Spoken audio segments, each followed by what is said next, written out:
manteve esta semana as críticas duras a Campos Neto, o presidente bolsonarista do Banco Central. Campos Neto, que tem feito uma batalha política, tem agido como um político bolsonarista, tem dificultado a queda dos juros e com isso trava a economia brasileira, além de se encontrar com as lideranças da oposição bolsonarista.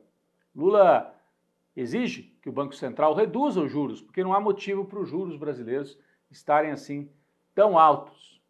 Mas essas críticas geraram, segundo a imprensa tradicional, a subida do dólar, geraram ruídos, como se diz no mercado. Então Lula resolveu corrigir um pouco o tom, mantém as críticas aos juros altos, mantém as críticas ao Campos Neto, mas reafirmou, olha, o governo tem compromisso com a responsabilidade fiscal. O que quer dizer isso? Não gastar demais, se preocupar com as contas, não fazer gastos abusivos. E com isso, acalmou o mercado, o dólar parou de subir. A imprensa tradicional tentou gerar uma crise aí, tentou fabricar uma crise, manchetes seguidas.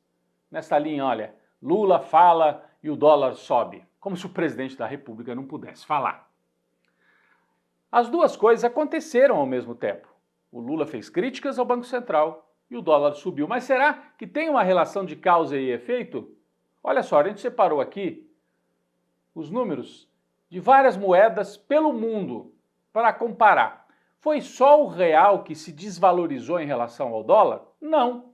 Olha aqui, outras moedas, o real está incluído entre dezenas de outras moedas que também se desvalorizaram em relação ao dólar. Por exemplo, o real, nesses últimos meses, caiu 13,3%. A moeda japonesa, o iene, caiu 12,4%, quase a mesma coisa. E o peso argentino, 11,7%. Então, você tem real, iene japonês, peso argentino, caíram no mesmo patamar. E lá não tem o Lula, não tem o Lula no Japão falando, não tem o Lula na Argentina. Então o que explica a queda das moedas em relação ao dólar? A explicação é a seguinte, os Estados Unidos estão sinalizando que vão subir os juros lá nos Estados Unidos. E com isso, investidores do mundo inteiro têm a tendência de tirar o dinheiro dos outros países e mandar para os Estados Unidos. Se lá vai render mais, eles preferem ficar nos Estados Unidos do que aplicar em outros países. Essa é a explicação. E aí cria-se uma crise, fabrica-se uma crise aqui no Brasil. Bom, os ataques, essas manchetes todas, essa crise, indicam que setores neoliberais, setores de extrema-direita também estão em guerra total com Lula.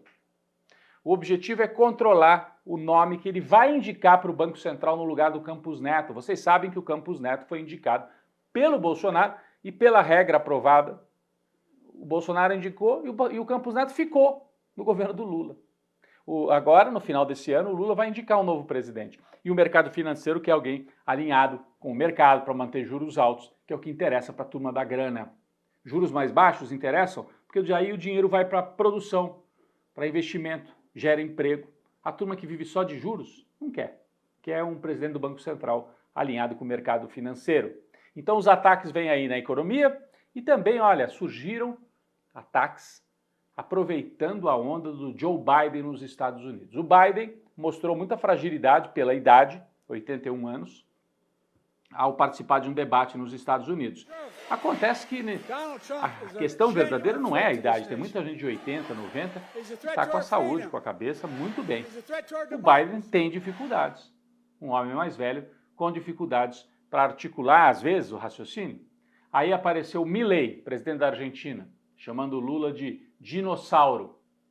Aí aparece o Bolsonaro, na mesma semana, contestando as faculdades mentais de Lula, para tentar jogar nessa confusão. Olha, tem o Biden, o Lula é igual. E não é. O Lula não tem as mesmas características, está com uma saúde, uma vitalidade muito maior. Alguns sites jornalísticos aqui no Brasil entraram nessa, olha aqui, ó, o Poder 360, levantando essa tese, essa hipótese de que Lula enfrenta dificuldades pela questão da idade.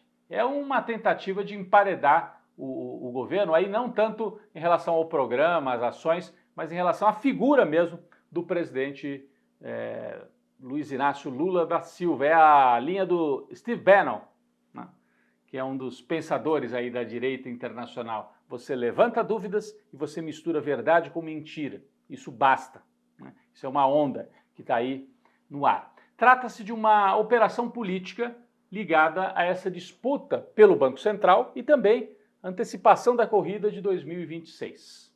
Tudo isso acontece no momento em que a família Bolsonaro está cada vez mais enrolada em denúncias. Esta semana, novos indícios da rachadinha praticada por Carluxo, um dos filhos de Jair Bolsonaro, no Rio de Janeiro.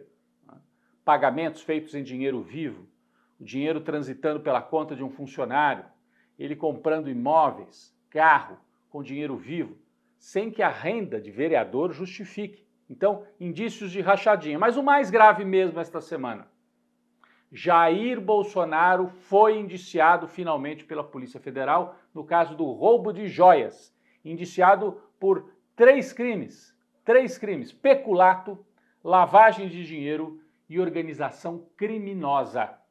Outros 11 auxiliares de Bolsonaro também foram indiciados pela PF, incluindo ex-ministros como o almirante Bento Albuquerque e Fábio Van Garten, que também é advogado de Bolsonaro.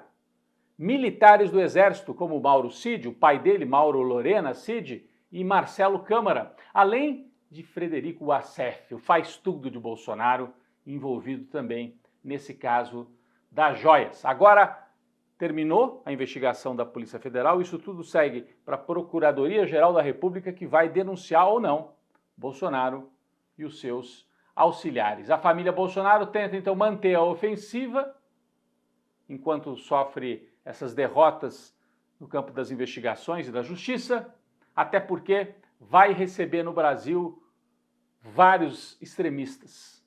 Vai acontecer no Balneário Camboriú, em Santa Catarina, o encontro da extrema-direita mundial. Isso também explica por que o Milei resolveu atacar o Lula. O Milei é um dos convidados, presidente argentino, desse encontro que acontece em Santa Catarina. É uma maneira de aquecer esse encontro da extrema-direita. Lula, por sua vez, aposta na economia real. Lançou o Plano Safra em Brasília, valorizando a agricultura familiar, juros mais baixos para a agricultura, isenção de impostos para frango e alguns cortes de carne bovina. É a economia estúpido, parece ser a tese que segue a embalar Lula e o seu governo.